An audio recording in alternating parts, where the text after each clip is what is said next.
Well, hi, Shona. A lot of attention here in Davos is already shifting across the Atlantic to Donald Trump's inauguration. His incoming administration has been a major source of discussion here throughout the week. Now, opinions a little bit divided. There are some, mostly business leaders, who are optimistic that having one of their own in power will actually be good for growth.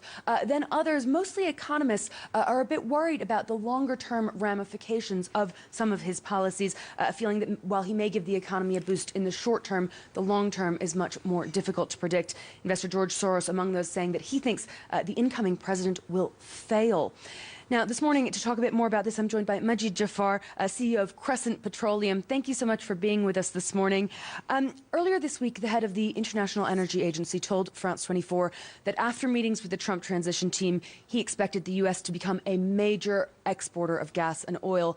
Do you think that's what's likely to happen, and what effect will that have on your industry? Yeah, I think we're already seeing, and the IEA announced yesterday, 500,000 barrels a day of increase in U.S. production. The Trump administration has said that the energy sector is going to be a big part of making America great again. But the reality is it's driven by the private sector there and by market dynamics. I think it'll continue to be a big operation. It's 10 million barrels. We're seeing some oil exports potentially, gas exports potentially. It's really become a baseline production like Saudi Arabia and other countries. I don't see huge impact from the Trump administration, though, because it's the shale revolution that's driven it. Car emission standards have been obviously important on the consumption side, and that will continue. What would be interesting on the international level is to see whether the Trump administration, as I expect it will, uses energy diplomacy as a stronger tool of foreign policy than the Obama administration did, particularly as Rex Tillerson, the new Secretary of State, most likely, comes from the industry. So what do you make of his broader policies, what we know so far on the Middle East?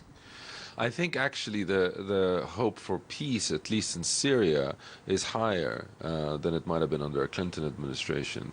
If the White House and the Kremlin get on better, and Washington adds its weight to the ceasefire that Turkey and Russia have tried to put in place, that could bode well for at least stopping the bloodshed. In terms of how a peace process works out, that's another issue. But the first priority is to stop the loss of human life. I think that relations with Beijing could be more problematic. Now, whether it's just rhetoric or whether it actually turns into a trade war, which President Xi here said is unwinnable, rightly so, and how China responds not only to potential trade threats by the U.S., but geopolitical tensions, whether in the South China Sea or relating to Taiwan. So that's the key relationship, I think, to watch out for, the Washington-Beijing one. Now, if we turn back to the energy industry, what do you think of OPEC's plans to cut back production? Do you think it'll be enough to boost prices back to the levels that companies like yours might like to see? So I think what was unprecedented. It's not just that OPEC came to an agreement, but the non-OPEC countries. I mean, the 24 countries, more than half of them non-OPEC. And actually, the reports are that Russia didn't just join, it played a critical role in brokering the deal among some of the OPEC members. So that's a first for a long time. And I think that it will hold. And whether there's a little bit of not following the quotas here or there is maybe less important than the fact of the deal. So it's clear OPEC will defend the prices down at 45.50, but it's also clear once you get to 55.60 that the US production starts coming in. So we'll probably be in that band for a while. The risk is we're the third year in a row of insufficient investment in exploration for new oil and gas, and that means a few years down the line we could see a real shock in prices. And in fact, here in Davos this year, it's the #2 risk identified by the CEOs after unemployment is energy shocks, not climate change.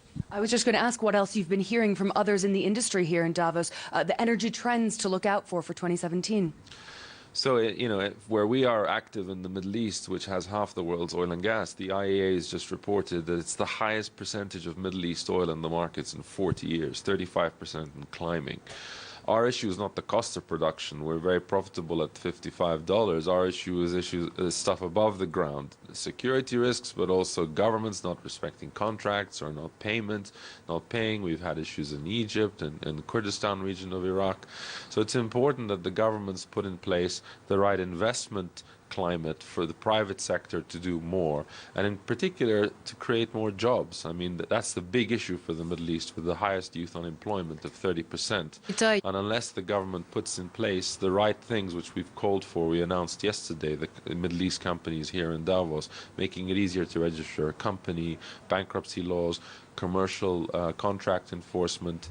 Otherwise, we're going to be held back. Majid, Jafar, thank you so much for joining us here on France 24 this morning. That does bring us to a look at the markets. We're seeing a